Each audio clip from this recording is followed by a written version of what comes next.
Welcome, guys, to How the Frack We Got Here, a show that takes the news and events of the week and try to make sense out of it all. I'm your host, the most Will Buchanan, and on this show, we simply are all about the facts. There are plenty of news stations out there that simply want to do anything short but inform you.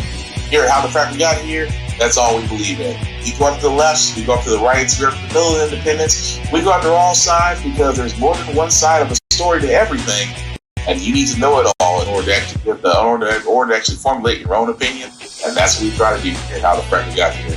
Thanks for listening, and hold on. It's going to be fun. Welcome, guys, to How the Frack We Got Here, a show that takes the news and events of the week and try to make sense out of it all. I'm your host, the most Will Buchanan, and on this show, we simply are all about the facts. There are plenty of news stations out there that simply want to do anything short but inform you.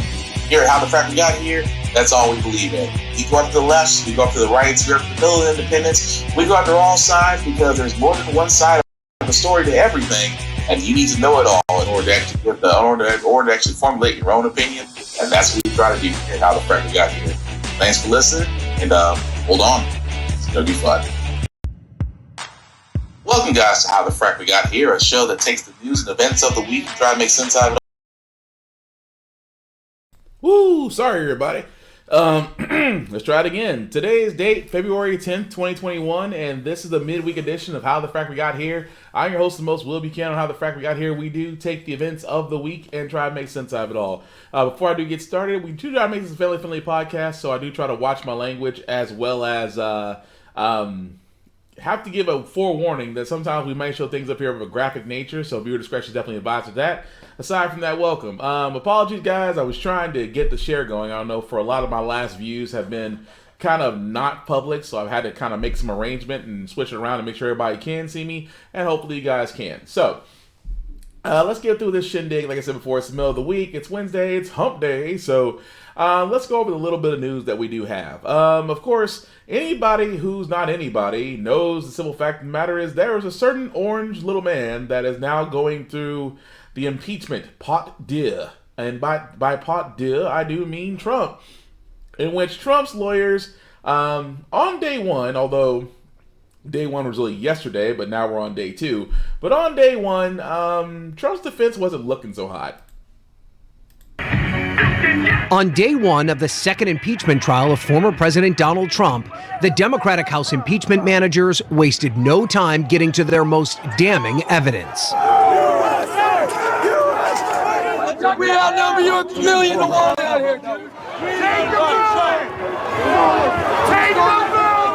There's more coming! The prosecutors unveiled a documentary-style video that meticulously constructed the timeline of events on January 6th. After this, we're going to walk down, and I'll be there with you. We're going to walk down. We're going to walk down to the Capitol. Yeah! Editing together Trump's speech, his tweets, and his video messages to supporters while they responded and attacked the Capitol. President Trump claims the election was stolen. But my colleagues, nothing before us proves illegality anywhere near the massive scale that would have tipped the entire election.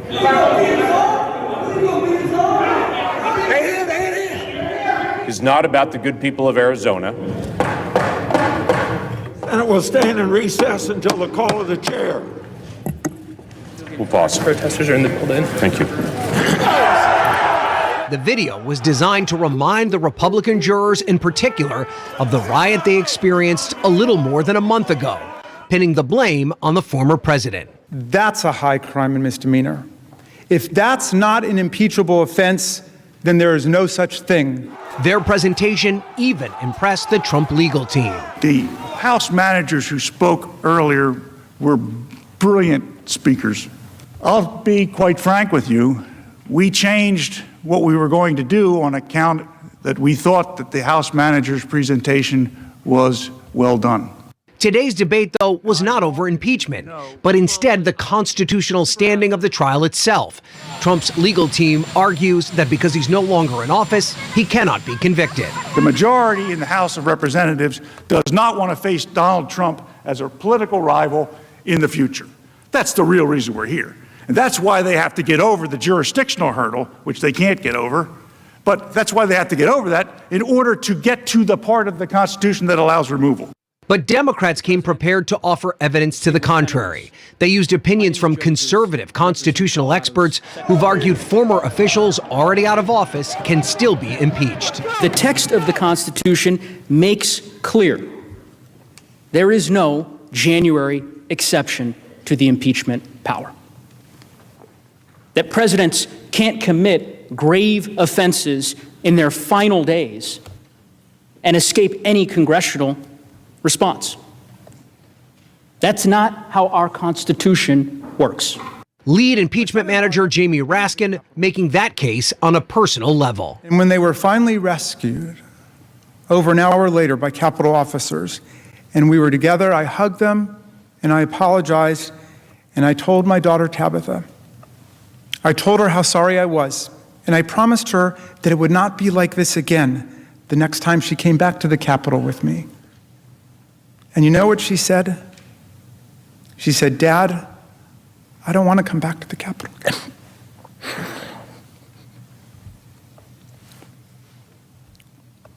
Of all the terrible, brutal things I saw and I heard on that day, and since then, that one hit me the hardest. And one person who was disappointed with this first day of the impeachment trial, the person who it matters the most to, the former president, Donald Trump, two sources telling our Caitlin Collins that he was very upset with the presentation of Bruce Castor, the first attorney who made the case in his favor, almost screaming at the television at certain parts. He wasn't the only one. A number of... So let's also be honest. That was day one. Day two, honestly, is still going on right now.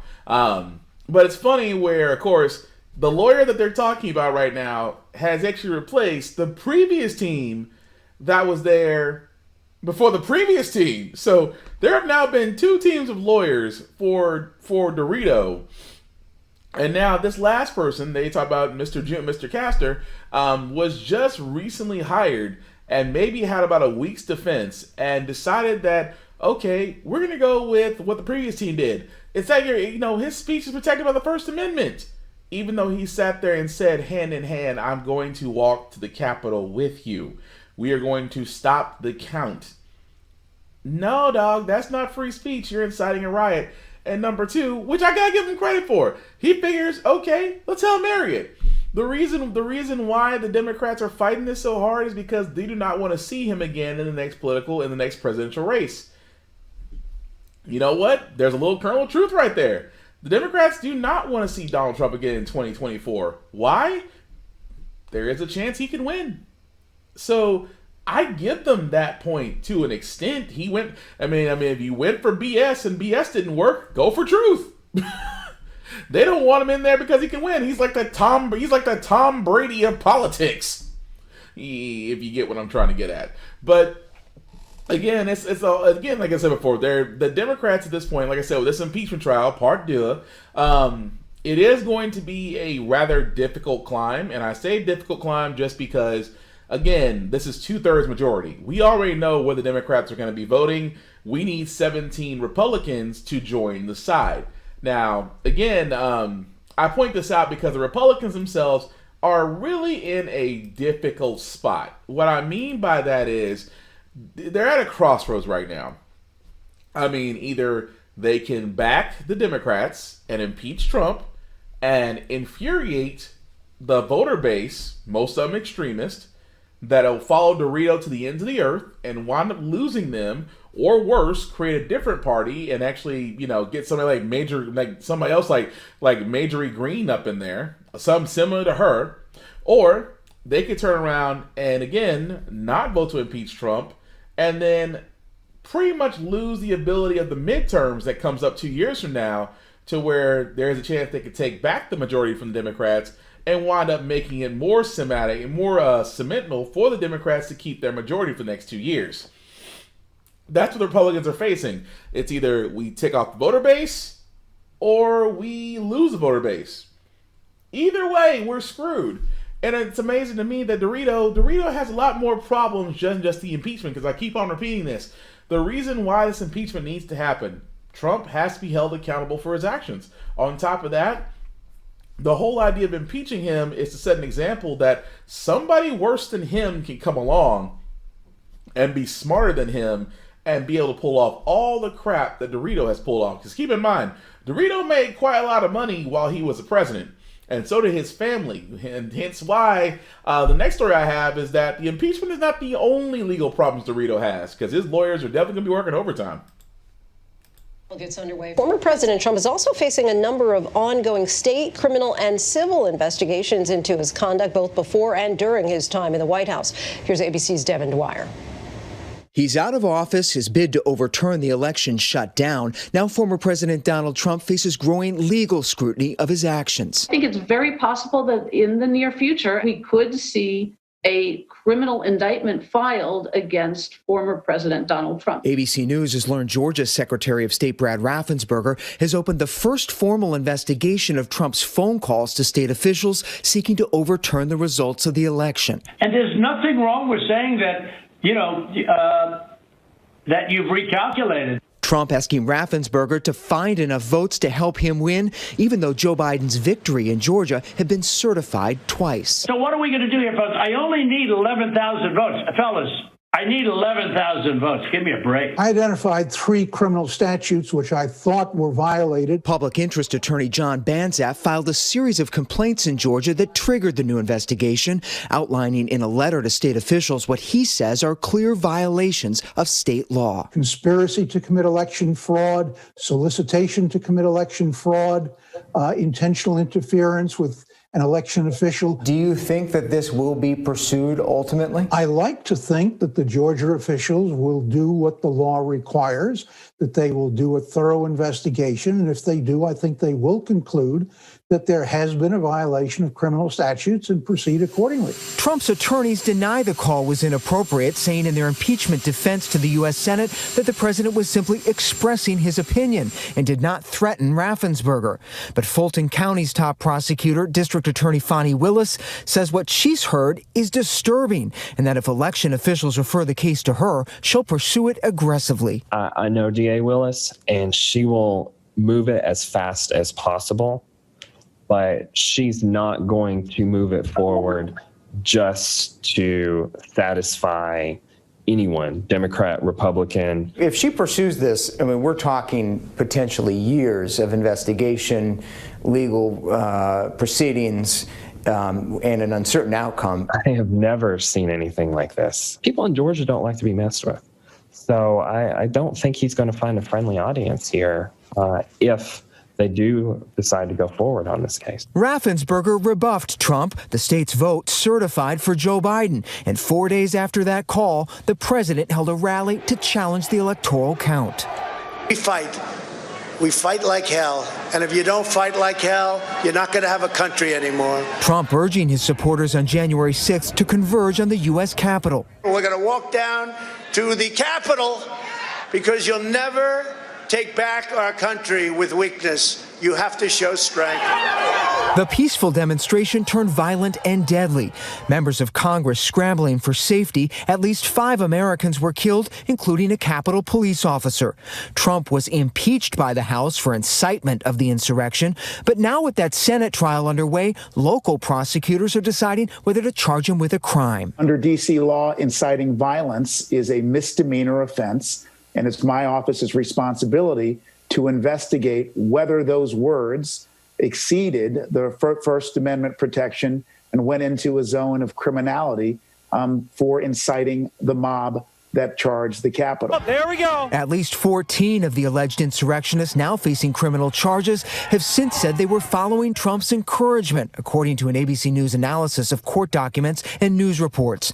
The president's lawyer insists the mob acted on its own. Just because somebody gave a speech and people got excited, that doesn't mean that the speech maker's fault. It's the people who got excited and did what they know is wrong. The probes of Trump's post-election conduct join several other civil and criminal investigations of Trump and his family business well underway. We're getting documents each and every day. We are, again, seeking the testimony of certain individuals. We are reviewing all of those documents. It's thousands and thousands of documents. New York Attorney General Letitia James has been scrutinizing whether Trump manipulated the value of some of his real estate holdings for tax and insurance purposes, zeroing in on at least 4 properties in 3 states. Do you expect to depose the former president in this matter? At this point in time, we do not expect to depose the President of the United States, but all of the options are on the table. It's important to know that this investigation is not based on politics. It's based on the law and the evidence. The investigation is not going to change simply because Donald Trump is now a private citizen. Manhattan District Attorney Cyrus Vance also continuing his criminal probe into possible bank, tax, and insurance fraud by the Trump Organization. Trump's attorneys deny wrongdoing and call both New York probes politically motivated. And they've asked the U.S. Supreme Court for a second time to block release of his tax returns. A decision is imminent. The president's alleged fraud numbers in the tens of millions of dollars. Certainly, it looks to me like the president has some exposure to potential jail time. And still facing fallout from allegations of sexual misconduct dating back decades, Trump could soon face deposition under oath. I do. A judge recently allowing the defamation case of Trump accuser and former Elle magazine writer E. Jean Carroll to move forward, as her attorney Roberta Kaplan vows to challenge the former president over his history of false and misleading statements. When we depose you, you're not going to get away with that, Kaplan told the Washington Post.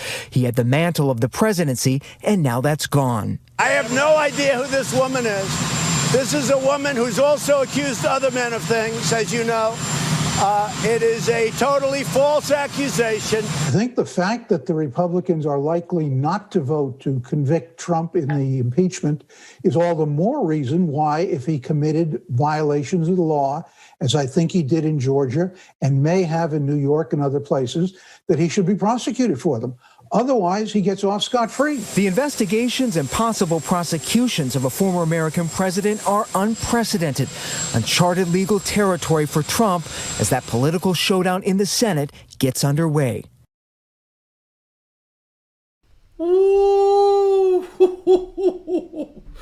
ooh, wow. So, again, ladies and gentlemen, you have voter fraud. You know, when he called Georgia, he called the Secretary of State in Georgia, I only need 11,000 votes so it can be a recount.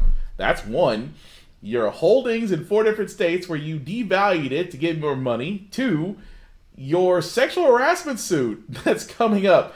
3, and possible other charges of inciting riots. 4, and that's just 4 out of 11 cases against Trump right now. 11 cases.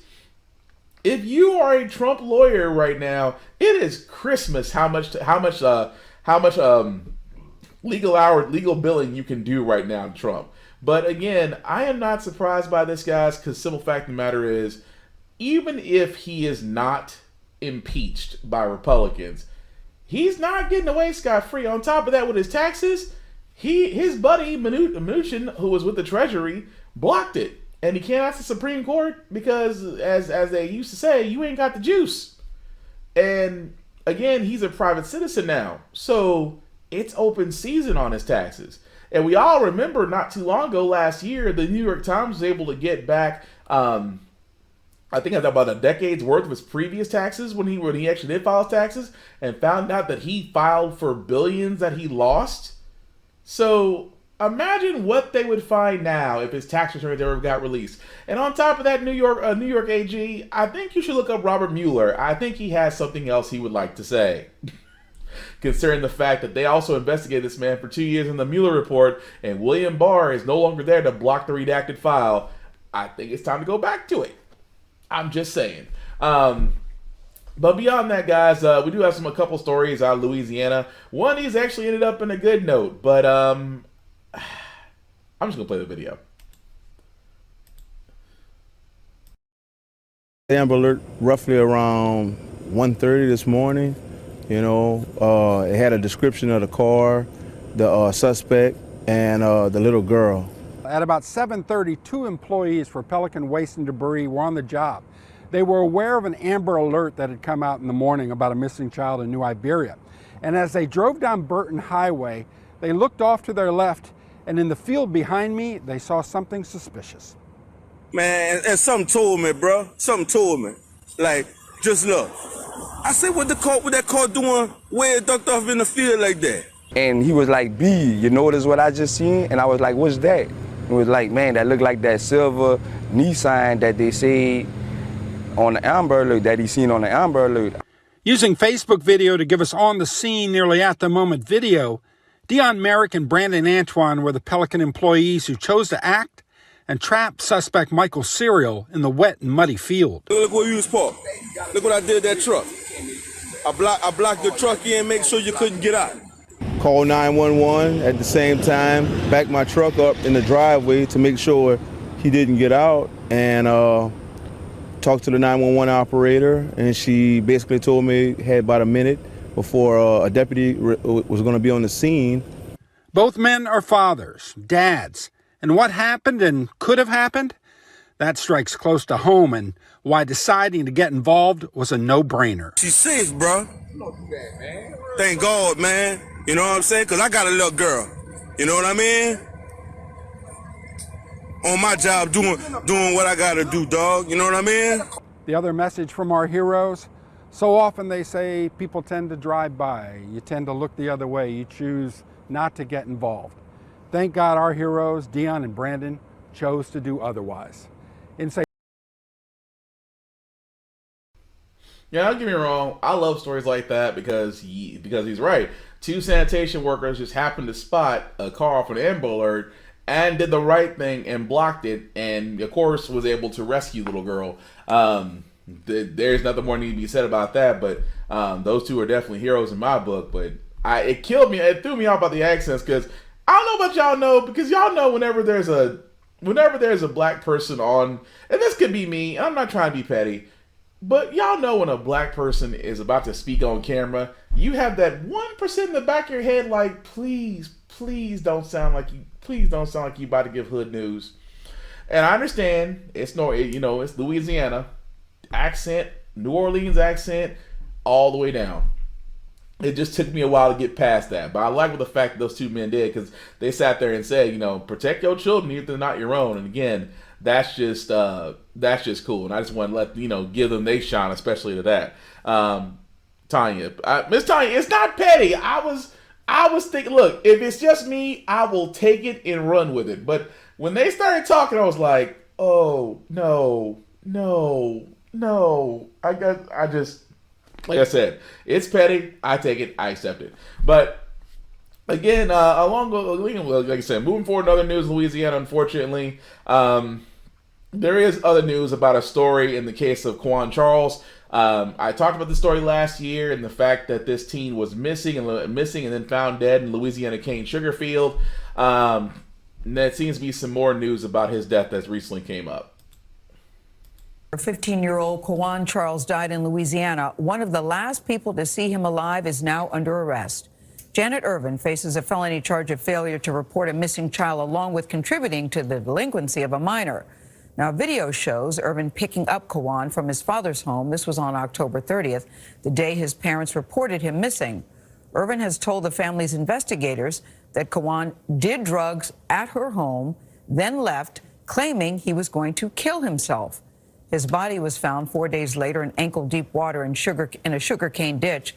The autopsy and toxicology report shows that he drowned with a small amount of alcohol and THC in his system. The local sheriff says the death investigation is ongoing. The Charles family attorney says he expects people will start coming forward to explain how Quan died. I'm confident that my office has put together an extremely strong case against Mrs. Irvin. We believe that other folks that have information now will see the walls closing in, and I believe either for guilt or self-preservation, we'll begin to talk. Now, we have been unable to reach Irvin for comment on this story. Her bail has not been set, and she is still in custody at this hour. Remember, we covered this story.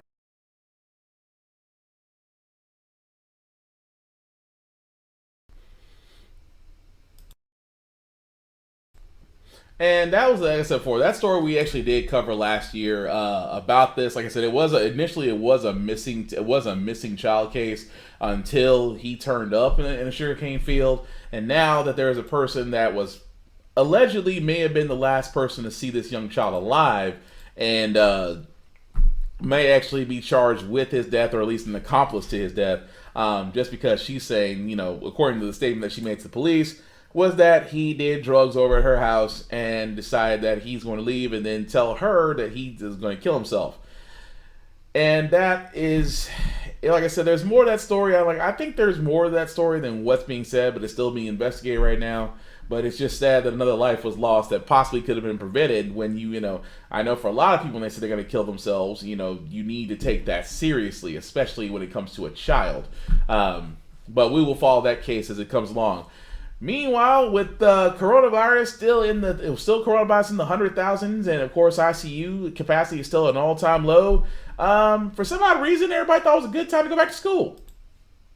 America's schools, with more than 40% of children in the U.S. still learning remotely, officials are now facing off against some teachers' unions over how to safely get kids back in class. ABC's Rena Roy has the latest.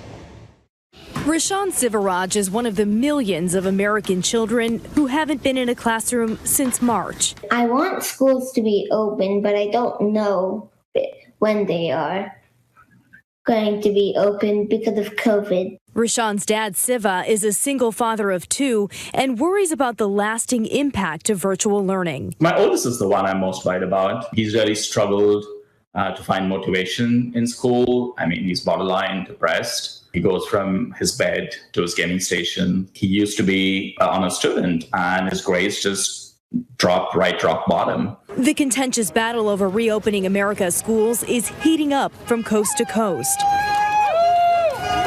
Things especially tense in San Francisco. City and district leaders going head-to-head, reaching a breaking point last week. San Francisco city officials sued their own district and school board in an effort to get those students back in classrooms. We're not here to be divisive. We're not here to point the fingers. We're here to ask you, to beg you, to work with us, to continue to work with us, and get our schools open. Teachers' unions and district officials on Sunday coming to a compromise in a tentative agreement to resume in-person learning, something many parents and students have been calling for. Thank you for being here. Please maintain social distance. Meredith Willa Dobson is the co-founder of Decreasing the Distance, a parent collective that's been working since summertime to see schools reopen. She helped organize this march over the weekend. It's been clear that as we're approaching quickly a year into the pandemic, with these kids learning from home for that whole time, and we're seeing real impacts. Kevin Robinson agreeing, saying remote learning is just not working for his son. Of a 7-hour day, he's doing about 1 hour worth of learning. This is San Francisco, it's February, and it's beautiful out here. We could have had outdoor schooling since day one. That's not rocket science. But teachers we spoke with say it's not so simple. We want to feel supported by the city, not attacked by the city. We're being asked to put ourselves on the line as frontline workers, but aren't being prioritized in the vaccination rollout in the way that many people think we should be. About half of states are now giving vaccine priority to some or all teachers. The new agreement in San Francisco will allow classrooms to open when the city drops to red tier COVID levels, the second most restrictive level of California's reopening blueprint, if on-site staff are given access to COVID-19 shots. And if the city progresses to the orange tier with moderate virus spread, staff have agreed to go back without vaccinations. Right now, San Francisco is still in the purple tier, the most restrictive. In San Francisco is the infrastructure. School buildings here are old. They don't have proper ventilation. There needs to be adequate supplies to keep everybody clean and safe at school. California has been hit hard during the pandemic. A large number of its 6 million public school children have not been in a classroom since March of last year. Nationwide, more than 117,000 new COVID-19 cases were reported in children last week alone. In total, nearly 3 million American kids have been diagnosed since the pandemic began. But the CDC says opening schools can be safe with proper precautions. The data from schools suggests that there's very little transmission that is happening within the schools, especially when there's masking and distancing occurring. I'm not less worried because we have data, we have more examples of how other districts are opening safely. ABC News contributor Dr. John Brownstein of Boston Children's Hospital says it's also important to consider the mental and emotional impact of virtual learning. What impact does virtual learning have on the mental well-being of children and their development? Yeah, I think especially as you look at children in the earlier grades, they're mostly the ones that are impacted by this virtual learning. They are not getting the same type of attention and care that they would do in an in-person environment. 11-year-old Iris Martinez and 10-year-old Alondra Margarito tell us they're struggling with learning online. I don't learn that much, and I get distracted easily by my background noise, and since I don't have that much space in my house, sometimes it's difficult to understand the teacher if my internet is not working that much. The Stanford Center for Research on Education Outcomes estimates the average American student has already lost half a year of learning and reading and over a full year of learning in math since the pandemic began. And we're seeing clashes over school openings across the country. Teachers in Chicago threatened to strike over COVID concerns. Sunday, they reached a tentative agreement with the city to start bringing some students back this week. Fears and frustrations have been heard. In Philadelphia, educators have protested to demand safer working conditions. We're asking that everybody come back to school in a safe school. On Monday, the city announced a joint effort with the Children's Hospital of Philadelphia to vaccinate teachers. Los Angeles also has no clear path to reopening. City Council member Joe Buscaino threatening to sue the LA Unified School District, the second largest public school system in the U.S. Threats of lawsuits, finger pointing, and speech making won't help. Let's roll up our sleeves and get to work. And back in San Francisco, it's still unclear when the first students will be in classrooms once again. That tentative agreement between the teachers' unions and the district still needs to be ratified, which is expected next week. Lindsay? Okay, so I have been saying this since March of last year when we saw everybody starting to close and things are starting to, go. Everybody was going working from home and things are closing. I said it once and I'll say it again. This is just a domino effect. And honestly, this should be this honestly should be eye-opening to a lot of people. Number one, jobs. Jobs started going out the window, so a lot of people start staying from home. Two, the educational system hasn't changed since 1970. Even though you have Common Core math, which if anybody's seen Common Core math, literally makes no sense. Number three, we need an educational overhaul again since the 70s. The fact that everybody's, remote learning, we can do remote learning, which again, theoretically, remote learning is safe. But if your remote learning still hasn't changed the way to teach kids the basic needs of further education, and you're still going off things that have not changed since the 70s, it's not surprising that, of course, things tank. So combine that with, again, I hate to say this, a lot of parents are realizing this pandemic that teachers have it a lot harder than what they gave teachers credit for. Because I've heard some parents get frustrated about trying to learn with their child on certain things, on reading, on arithmetic, on comprehensive reading and comprehension and things of that nature. I've heard of that, and a lot of parents are now giving teachers a lot of respect for what they have to teach their children. And on top of that, all of this mashed together, combined with cabin fever, leads to this catastrophe we now have. Do I think, honestly, my opinion, do I think that, we should be reopening schools right now? No, I don't think so. I think that by simply saying we ignore the fact of just that a lot of these schools are overcrowded, a lot of these schools in no way, shape, or form can do social distancing. A lot of these schools, I can tell you right now, in my home state of Tennessee, in Middle Tennessee, there are a lot of schools that are overcrowded. There's no way on God's green earth you can do social distancing there. You cannot lower the transmission or vector rates with crowded classrooms and crowded hallways and kids who still take the bus to school, or kids who actually take car rides to school, or kids who interact with other kids along with the teachers there as well. There is no way you can sit there and say that COVID cases won't happen. Those, in my mind, are super spreader events. And teachers getting vaccinated, okay, great, but understand we are just now getting the vaccination under control because the former idiot that was the president didn't really do a good job of getting the vaccination rollout happening. And now Biden and Madam Vice President Harris have to turn around and try to move this along as best they can.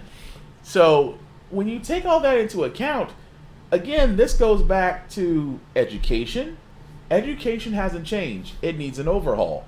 We need to actually expand upon virtual learning. Because like I said before, I know every child is different, but that's the reason why education needs to change. It needs to adapt to teach the children what they need to know. And I'm sorry, there are some things we can do without that kids can go out and find out on their own, but it doesn't help to the well-being or their adaptation of their education. It doesn't. But I don't understand how parents can be simply okay with the fact of sending their children to school as it is right now. Because, again, that's no fair to the teacher. The teachers are forced to go back to school and, again, have to risk their lives to teach. And honestly, that's unfair. So I get it to the point that there's multiple points of view on this, but the simple fact of the matter is we cannot honestly the bottom line is cases have not dropped enough. Vaccinations and its effect haven't kicked in yet enough to where we can safely say it's okay to send kids back. Because if we're still working from home, we're only working from home for a reason.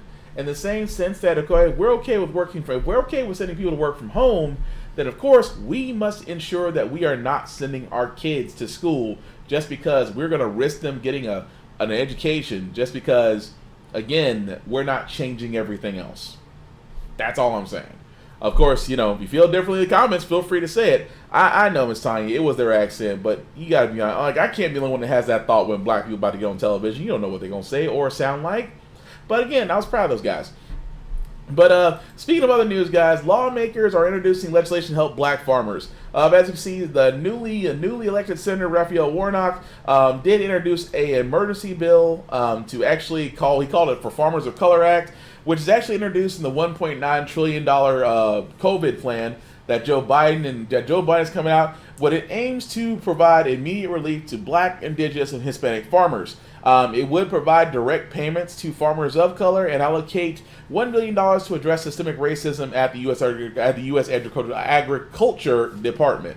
Now, I know a lot of y'all are probably thinking, well, this was exactly what Trump did. No, he didn't.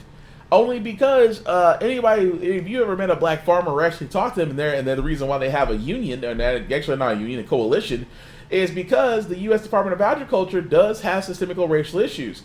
That minority farmers are not getting the same assistance as Caucasian ones. Because keep in mind, when I talked about the bailout, remember during Trump's single term that he bailed out farmers not once but twice? But not every farmer received that assistance. In this case, minorities, similar to the PPP, that Paycheck Protection Program crap, which again knocked out small businesses and minority owners, and it seemed to only feed the rich and the churches. Again, there is a systemic discrimination because, much like the banks, the farmers bill that was backed by Trump was very selective in who it actually helped, and it did not help any minority farmers. Which in this case, this Farmers of Color Act, once that bill is approved, which again shows all signs that it will be approved, will go to actually help them. So again, that just explains the fact the many messes that we have out there so far. Also from that, guys, we do have a little bit of double masking. I've had people ask me, which I don't know why people ask me, but hey, I guess I seem informative. But about you see people with one mask or two masks. And I have seen, and I actually want to do some research on that, and come to find out the CDC has released some information about double masking that I thought was interesting. Researchers used experiments in the laboratory not the real world, to assess how different strategies to improve the fit of masks impacts of masks' ability to block aerosolized particles emitted during a simulated cough, as well as to reduce exposure to aerosol particles emitted during simulated breathing. The size of the aerosol particles in the experiment were designed to mimic the respiratory droplet particles most important for person-to-person transmission of SARS-CoV-2, the virus that causes COVID-19. Specifically, the experiments compared the performance of no mask, a single cloth face mask, and a single medical procedure mask with two approaches to improve the mask fit of the surgical mask: wearing a cloth mask over the procedure mask and knotting and tucking the ear loops of the medical procedure mask. In the study, wearing any type of mask performed significantly better than not wearing a mask. And well-fitting masks provided the greatest performance both at blocking emitted aerosols and exposure of aerosols to the receiver. So, long story short, wearing two masks does not hurt. I know a lot of people when they go out there, it's like, well, I've seen one person with a mask and I thought it was ridiculous. No, it actually has a point. And what she means by the surgical tuck-in, which I wanted to get down here and show you guys, she's talking about basically this here. So I wish I could blow this up. I'll try to make it as big as I could. They're talking about the surgical technique in which they do a twist tie, which goes around the ear, or the full loop, like certain masks that pretty much cover the entire, of course, cover the talent from mouth to chin, and of course, cover the bridge and nose. And as you can see, there's a little bit of a double one because the user actually has on two masks. The CD is saying that it is more effective to have on two masks just because of that. And also, if you do have a knotted or tucked surgical mask like this one here at C, will be definitely better for you, only because those N95 masks, which actually are kind of on the same beat, because right now they're actually very hard to get a hold of. Simply put, just because of, well, everybody buy them all at the same time. And the majority of them are still going to different departments such as hospitals. But I just thought that was pretty cool as far as that little bit of information, with that also being said. And also some crazy stuff. I don't know why, in the middle of Black History Month, do we always get the craziest stories. Like, for example, here's how I know when I say there's two sides, the justice system has two sides. Well, in this case, minority jail officers were barred from guarding Derek Chauvin. If you don't remember who Derek Chauvin is, he's the guy that was pretty much kneeling on the neck of George Floyd, which actually led to his death. 8 minority correctional officers at a Minnesota jail is filing a racial discrimination lawsuit claiming they were barred from guarding the former police officer that's been charged in George Floyd's death, and not given a reason. They simply said that they were because these officers, who identify as African American, Hispanic, Pacific Islander, and mixed race, say that they were segregated and preventing from doing their jobs by the defendants solely of the color of their own skin. They go on to sit there and say that in the middle of this, they go on to sit there and say when Derek Chauvin arrived, that they were prepared to do their jobs they have done every single day up until their superintendent decided to remove them and replace them with a Caucasian officer, but not given a reason. So again, I don't blame the officers. Like I said, these are jailers these are jail enforcement officers. They don't care who's in jail. They know that if you're in jail, you're them. They own you. They're not caring who you are. So it is amazing to me, like I said, there's two sides of every justice system, where again, you're going to tell me that officers who are not Caucasian were removed from a person who killed a black man, and you decided to make sure that Caucasian officers were also there to protect him. I'm just going to go ahead and point this out. It looks mighty like protection.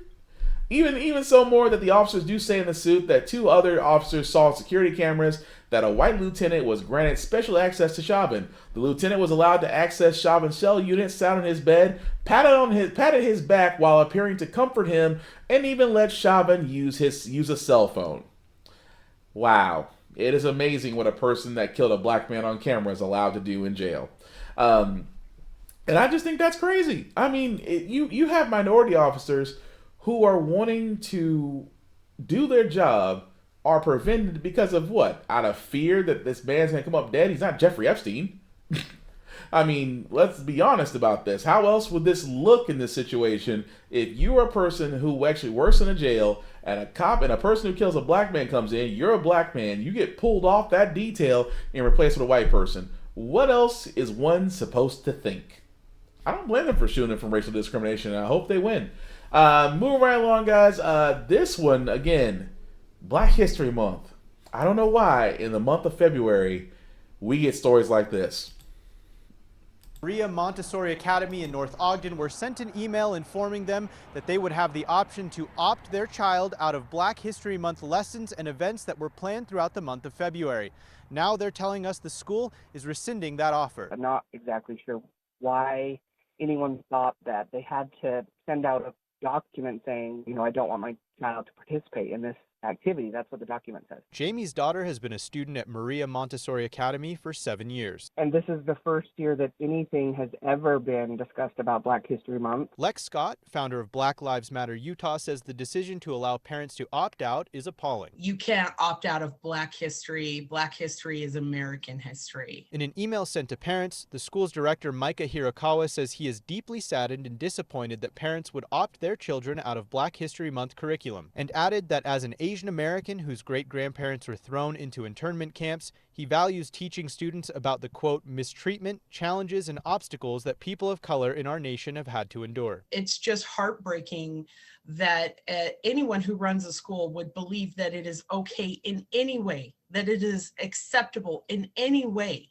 to try to ban talking about Black history. Hirakawa was hired to replace the school's former director in April of 2020. Jamie says she believes he has made a genuine effort to include Black History Month lessons as part of the school's curriculum. I just knew that he was as surprised as I was that probably a lot of families sent in the paperwork to not participate. Lex says the ability for parents to opt out shouldn't have been an option in the first place. He needs to learn from this. He needs to apologize and make sure that every child in that school learns about Black history. Utah law does allow parents to opt their children out of portions of curriculum based on religious beliefs or right of conscience. But a representative with the State Board of Education clarified with Fox 13 that, quote, no student can be waived from state social studies standards, which include a focus on U.S. history, inequality, and race relations. Once again, Jamie Tracy tells me that within the last few hours, the school has sent out an email apologizing for the original opt-out option and has rescinded that offer. And the school's director declined our request for an interview. In Salt Lake City,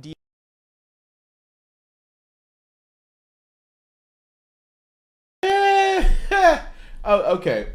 Let's folks. Wow.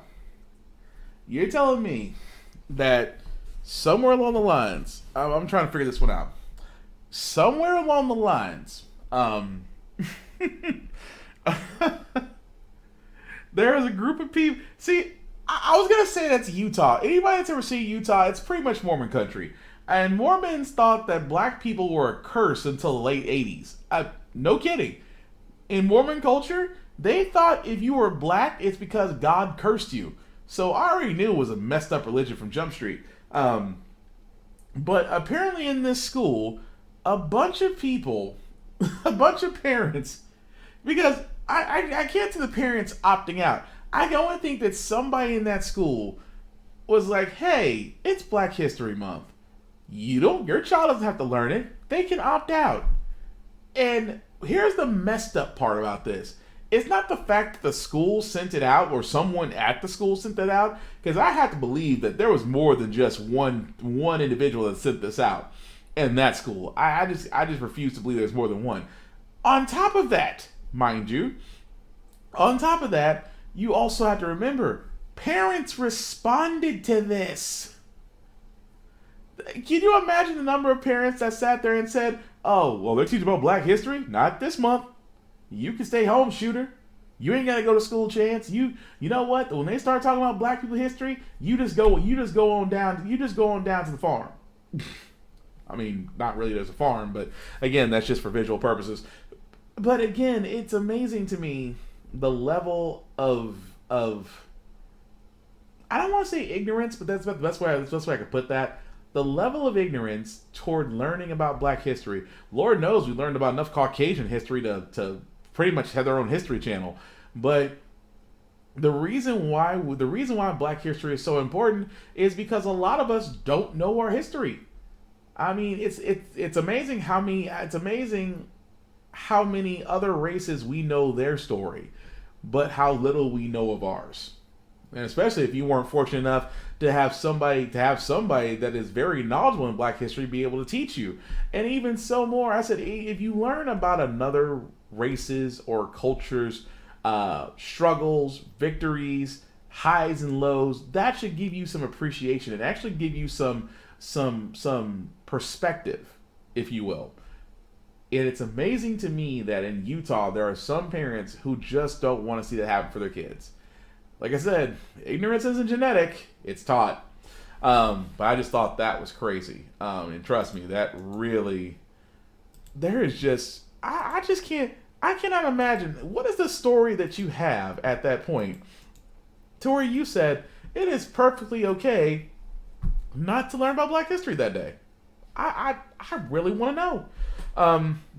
But moving right along, there is another story I wanted to talk about that involved Diamonds Ford, the woman in Florida who actually shot at officers because, again, they did not, according to her, identify themselves. Well, there actually is a lot of movement on her part as activists and attorneys are coming forward to have the charges to have the charges dropped. In a raid that led to the shooting of a JSO officer. We first told you about this incident that happened off Ken Knight Drive last September. Police arrested Diamonds Ford and her fiance, Anthony Gant, and charged them with attempted murder of a law enforcement officer and a marijuana-related charge. Action News Jax Courtney Cole is live downtown at the Jacksonville Sheriff's Office. And Courtney, activists and neighbors believe the charges should be dropped.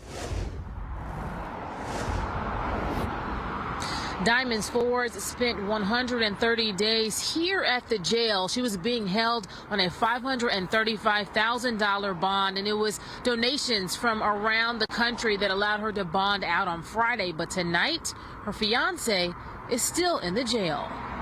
Diamonds Ford and Anthony Gant are facing charges for attempted murder on a law enforcement officer and possession of marijuana with intent to sell following a raid on their home on September 28, 2020. This is just the first step in our fight because we will not let up until the charges are dropped. According to the JSO arrest and booking report, the JSO Narcotics Unit, SWAT, and the DEA served a residential search warrant at the home on Rutledge Pearson Drive off of Ken Knight Drive. The report says SWAT detectives announced their presence via loudspeaker, but Ford's lawyer, Steve Kelly, says that's not the case. I think that in this case, the first interaction with their home was a break and rake on the bedroom window. According to the report, Ford was asleep and awakened by the sound of glass breaking. Her lawyer says she shot her gun in self-defense, ran into the bathroom, and called 911. The officer did survive. It's as simple as this. You do not call the police on the police when you knowingly shot the police, especially not in that area of town. We do not have access to these 911 calls yet. Kelly said they have been talking to the assistant state attorney and are hopeful justice will be served. So again, for guys, like I said, I covered the story last year as well, where again, if you're woke up in the middle of the night and you don't know who's coming in your home and you just see lights and stuff, I don't blame you. I've said this before on this podcast. If you come to my home, I don't know you. I woke up. I'm groggy. I'm not sure who's there. I'm thinking about protecting myself or protecting my girlfriend if she's here. I'm shooting. And I'm like, cop or not, I'm shooting because you didn't announce yourself. Which again was Diamond Ford's testimony, was just that she literally heard glass breaking. She thought something happened. She grabbed her gun. She shot at what she perceived to be someone breaking into her home. And this is where I sit there and say, at this point, they try to sit there and say, well, they announced themselves via loudspeaker. If SWAT announced themselves via loudspeaker, why are they going through the bedroom window? That's question number one. Don't they usually go through the front door? And on top of that, them serving a warrant, them with the DEA serving a warrant for marijuana?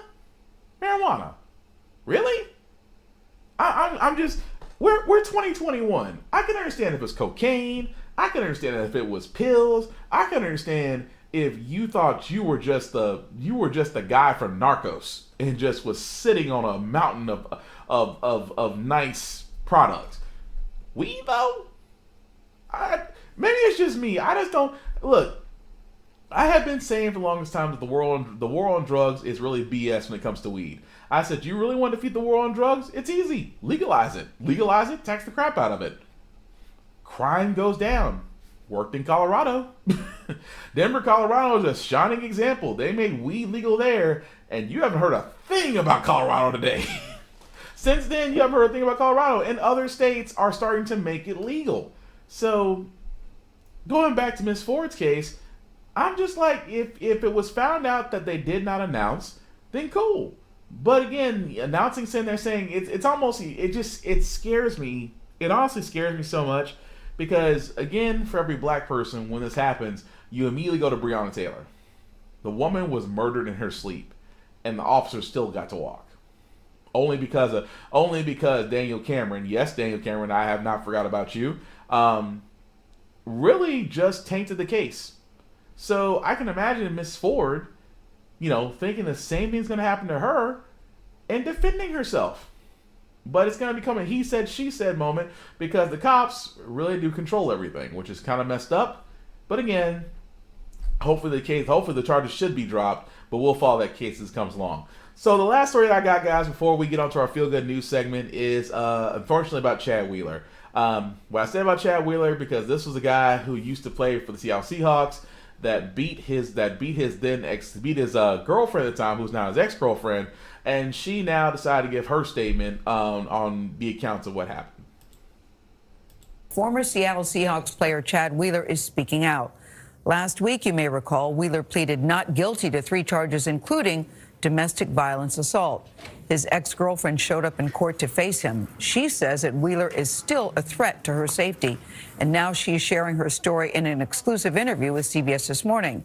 She spoke with our national correspondent, Jerika Duncan. Good morning to you, Jerika. Good morning to you, Gail. Her name is Aaliyah Taylor, and it was a leaked photo of her injuries that made national headlines. Well, now she's ready to share her story. And most importantly, she wants domestic violence survivors to know they're not alone. We want to warn you, some of what you're about to see and hear is graphic. I still have to regularly get my concussion checked. I have bolts and a steel plate I'm going to have forever in my arm. I'm going to have to deal with this the rest of my life. That's the reality for 27-year-old Aaliyah Taylor after she says she was attacked by her then boyfriend, Chad Wheeler. Taylor says the pair dated for 6 months with barely any arguments. We were like best friends. We did everything together. I even introduced him to my family. We would babysit my nephew together. But according to Taylor, that all changed on January 22nd, starting with a text from Wheeler that he'd shaved his head. He loved this long hair, refused to cut it, and it surprised me and it worried me. I came home and Chad was trying to play it off as if he just kind of cut his hair, but then as time went on throughout the day, he started going downhill emotionally. Taylor later told police it was the beginning of a manic episode, adding she knew Wheeler suffered from bipolar disorder. Then, according to Taylor, Wheeler snapped into a dark place. He stood up and he told me to bow down, and I asked him why, and he didn't respond. He just told me to bow down again, and I told him no, and he immediately grabbed my neck, and that's when things began. Do you recall what happened after that? When he grabbed my neck, he threw me on the bed, and I remember looking up at him and asking him, "Please stop, Chad, it's me." And I just immediately knew the look in his eyes, that was it. Taylor, who is 5'9", says that's when Wheeler, 6'7", weighing more than 300 pounds, tried to choke her. According to Taylor, she blacked out twice before the attack was over. I had touched my face, and I looked down, and there was blood on my hand. And I remember getting up and running to the bathroom. Chad was standing by the bed, by the doorway, and he was sipping his smoothie. I was like, wow, you're still alive. Please help me now. I'm gonna die. Taylor says she then locked herself in the bathroom, called 911, and texted her family and Wheeler's father for help. According to police reports, it took 3 officers and 2 sets of handcuffs to restrain Wheeler. Police said Wheeler kept apologizing as he was arrested. Do you think that Chad's behavior is directly connected to a mental health issue? To be honest, I don't know.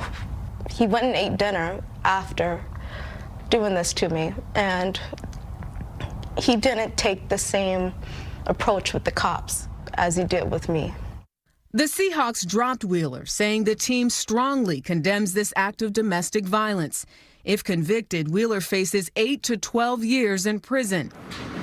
Last week, he pleaded not guilty to 2 domestic violence-related charges and 1 count of resisting arrest. Taylor was in the courtroom. Why was it so important for you to appear in court? I didn't want him to think that he had that power over me, that I wasn't going to defend myself. And I thought, how easy would that be for him and his legal team to be able to say whatever they want without having to look me in the eye. Do you think he should serve prison time for what he did to you? Yes. Yes, I definitely do think that he should. I have to say the hardest part of all this wasn't the surgeries, it wasn't any of that. It was getting a call from my niece and nephews. They thought they had lost me. And the pain in their voice, I will never forget that. I will never forget that. And she doesn't want her story to be forgotten either. How grateful are you to be alive? Beyond grateful, I really feel like God has blessed me with another chance. And I want to try to use the time I've been blessed with to help other people and to get this story out and make sure people don't feel alone and that this doesn't happen again. CBS News reached out to the attorneys for Chad Wheeler. They declined to comment on the case. Wow. There is nothing at this point that really needs to be said, because I get why Miss Taylor did that. She said it best. I'm gonna sit there and be right in that courtroom as you guys try to defend him, because there is no excuse. I just know that, like I said before, I kept thinking the entire time when I was watching that video, I said, Lord, if that was my sister and a dude did that to her, I'd be in jail. I'd be in jail. I know I would be. I'd be in jail with a smile on my face. But again, the reason why I pointed this story out was just because this initially, when it came out, got very little press. Keep in mind, the Ray Rices, the Chad Ochocinco's, remember when he headbutted his then fiance, Ray Rice, the infamous video of him knocking out his, at the time, girlfriend in the elevator? Oh, you could find that anywhere. You could find that story anywhere. Can we say anything about Chad Wheeler? Because I said this before, it amazes me in the NFL where you have black players who are high profile. And when they do domestic violence, and trust me, domestic violence is no laughing matter. It is not. When they were hit with, when they did what they did, they deserved everything. They deserved everything they had coming to them. No argument.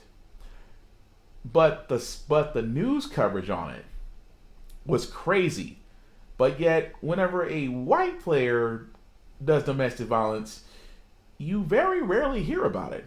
Like she said, for the simple fact of the matter, if it wasn't for the fact that her picture wasn't leaked, and then again that story caught traction, would this again one of those stories we would have heard off on the B side of the news later on? Probably. Only because they're not black. I mean, call it what you will on that note, but that's the reason. And I hope that one, like I said, I hope that guy gets put into jail. Well, I hope he gets put into jail simply full of brothers, because prison politics have 2 rules, and trust me, he violated one of them. But again, I hope the woman does actually get help, because like I said, domestic violence is definitely no laughing matter. If you need it, there are plenty of places that you can go and numbers that you can call. And trust me, don't sit there and think that it won't happen again. If it happens once, it'll happen again.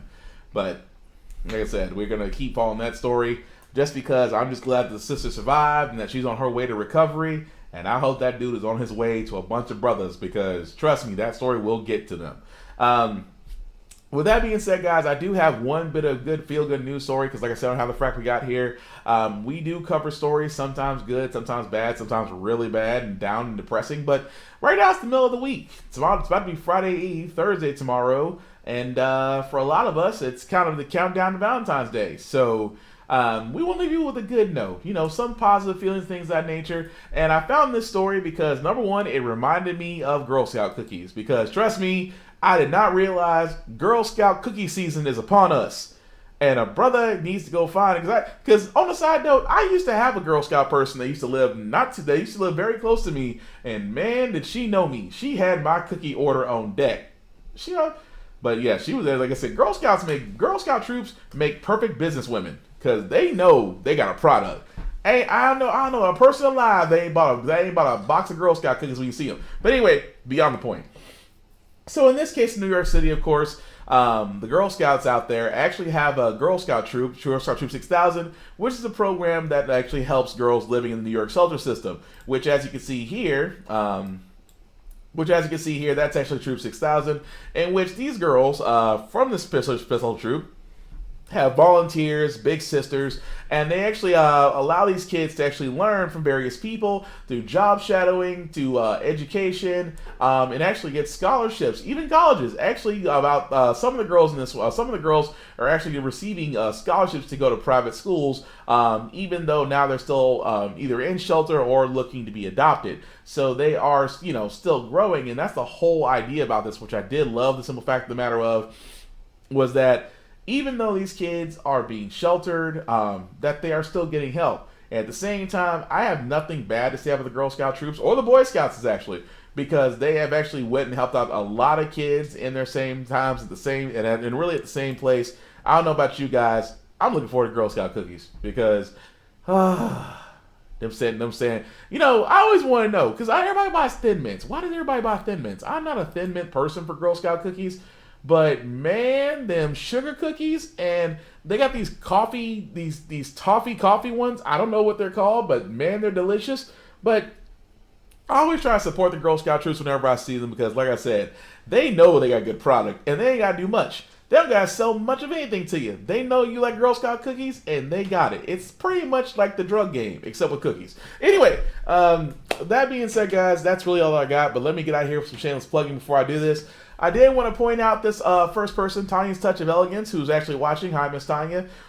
Which she does catering, whether it's barbecue, whether it's cakes, whether it's just food in general. Now, I did, for the longest time, talk about her Valentine's Day special. Unfortunately, it has actually, the time for ordering has passed, which it was this Monday. So, unfortunately, if you did take advantage of that, great. But if you did not, well, you're kind of SOL on that note.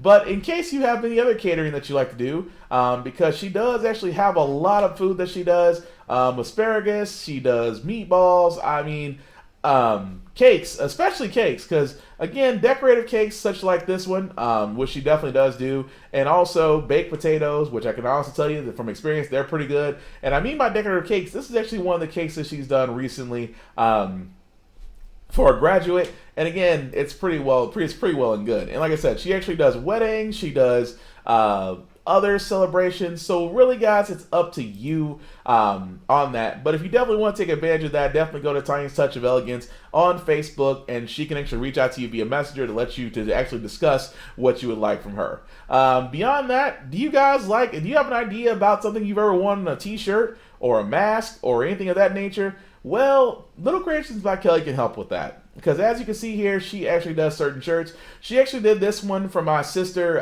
my brother and sister's birthday. She actually did that shirt right there called Lock Life. Which again, if you have an idea for a shirt, which she actually does various designs like this here. She actually did that shirt for me there. Of course, that shirt for my sister. Like I said, if you're into Christmas stuff, she does that too. Just depending on, as long as it's realistic and it can be put there, then she can definitely help you out with that. Especially if you have badass kids that actually need to have a birthday party, because let's be honest, they might be badass kids, but they still need a birthday party. She actually makes shirts for kids, kid size, as well as if you want to be the mom, or if you just have a mask.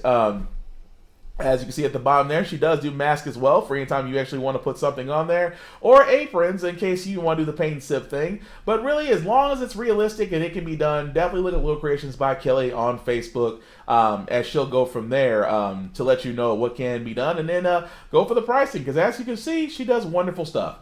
Now, of course, I do have my own travel pages, guys. My own travel page, like I call it Uncle Obi's Adventures and More, because Uncle Obi is the name that my niece and nephews call me, so I figured might as well just go ahead and make a travel business out of it.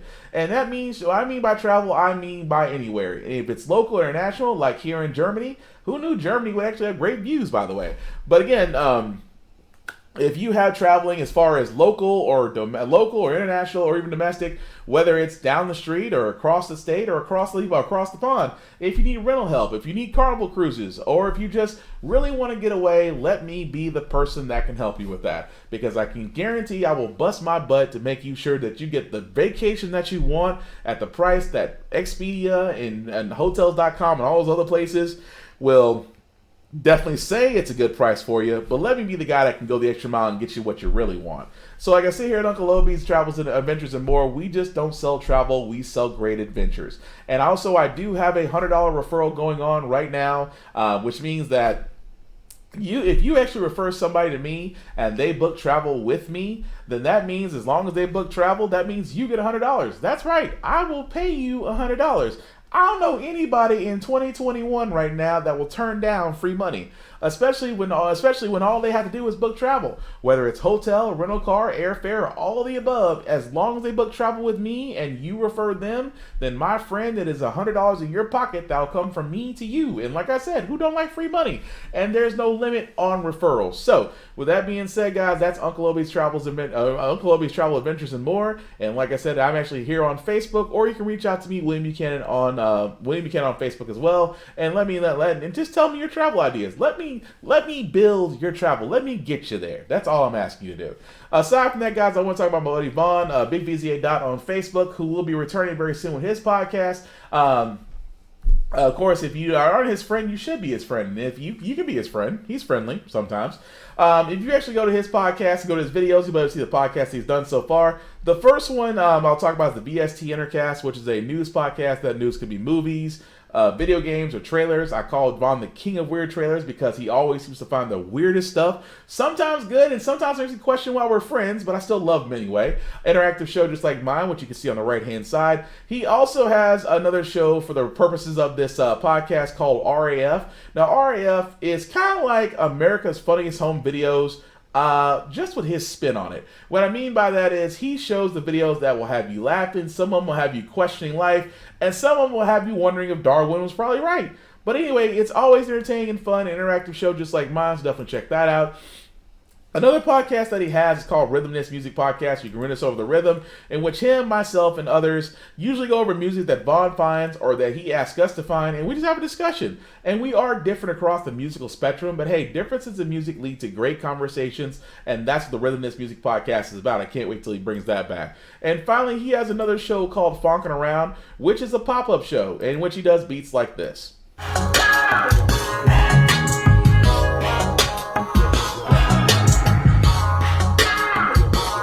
Don't mind the mess. It's the sound of it. It's actually a mess is the mark of a genius. So Vaughn, in his case, he actually does do beats, as you can hear in the background. And of course, he likes to show the process from beginning to end. And that's what Fonkin' Around is about. Just basically showing his creative process to where he comes up with the beats. And we'll probably be dipping his toe back into the musical scene soon, and I hope he does. So all of his shows can be found on his Facebook page at Big VZA Dot. Like I said before, he will be returning back with podcasts sooner. I can't wait because I'm pretty sure he has a lot to say during his hiatus, and I'm looking forward to it. Now, aside from me, my podcast scheduling has changed a little bit. Of course, every Tuesday from 7 to 9 p.m. is the Burned Out Podcast, in which I tell stories from an IT background. If you worked in customer service, if you worked in retail, if you work with the public in general, then you know exactly where I'm coming from about special cases, and I try to make fun with those special cases. So if you find it funny, then mission accomplished. But if not, then I'm probably talking about you. You need to lighten up anyway. Of course, every Wednesday from 8 to 10 p.m. is the midweek version of How the Frack We Got Here. And of course, day after tomorrow, Friday from 8 to 10 p.m. will be my Get Bit podcast. My Get Bit podcast is my Blurred podcast, which I cover video games, anime, superhero television, and movies. And we do have a little bit of news that we're going to definitely cover on Friday. Also on Saturday, for between 10 a.m. to noon, is the weekend recap of How the Frack We Got Here, followed by the Off Limits podcast at 8 to 10 p.m. Like I always say on Off Limits, is exactly what the name implies. We talk about anything and everything. And I do mean anything and everything. Now, I will say this. Unfortunately, this Saturday will not be an Off Limits podcast. We will resume that back next Saturday. But understand that, of course, there's podcast time usually happens around that time. Like I said, it's Valentine's Day weekend. Sometimes you got to take a break. Take a break for that special someone. That's all I'm saying. But aside from that, all of my shows can be found on their own Facebook or YouTube posts. So whether on Facebook or YouTube, you can look up by their names. The Burned Out Podcast, How the Frack We Got Here, Get Bit, that is GITBIT, and the Off Limits Podcast. And of course, you can see every podcast again. Just like and subscribe and share. You might know someone that likes this kind of a podcast or likes any of my podcasts. Let them know. We're trying to make this a global thing. I'm trying to make this the permanent job, if you will. At least I'm trying to do. So, aside from that, guys, I will say this. COVID-19 is still real. I know what everybody's still there, getting cabin fever and wanting to get out and things of that nature. Guys, please wear a mask. Whether it's one or two, just wear a mask. It's not that hard. Also, do social distancing. I mean, it's not that hard either. Avoid large crowds if you possibly can. Go out only if needed. These are the reasons, or these are the ways that we can actually turn down the cases, because cases are still increasing. At the same time, we need to be better about how we're doing things, because our way of just forcing stuff to work is not going to work this time. We need to be smarter. We need to listen to the science and go from there. Also, at the same time, guys, like I said before, if you're a nurse, a doctor, nurses aide, doctor aide that watch this podcast, thank you from the bottom of my heart. And if you see those individuals, thank them as well, because they actually are doing a lot and still doing a lot. They have been the real MVPs of last year and currently this year for all that they go through. Also, you essential people as well. I don't say essential workers, I say essential people. I am saying teachers. I am saying first aid responders. I am saying those who had to go out and work. I'm talking for a lot of us were not able to, a lot of us are able to work from home, and that's great. But there's a lot of us who are not able to work from home. I'm talking about those that work in the gas stations, grocery stores, truck drivers, those that work in warehouses like Amazon, those that work in logistics like United States Postal Service, FedEx, UPS, DHL. Those people are still having to go out and make sure they're protected at the same time trying to get the lights on for the rest of us. And they should be given the nod of approval as well. So with that being said, guys, like I said about How the Frack We Got Here, it's all about staying informed. We're not trying to change minds. We're not trying to persuade you. We're doing what the news stations used to do of old. It's just basically present all the facts to you and allow you to make up your own mind. Because an informed community can make a lot better decisions than an uninformed one. Because an uninformed one got us Dorito. An informed one got us our first black Madam Vice President. So again, stay informed. Have a good night, guys. Take care of yourselves. Take care of each other. And we'll get through this. Peace.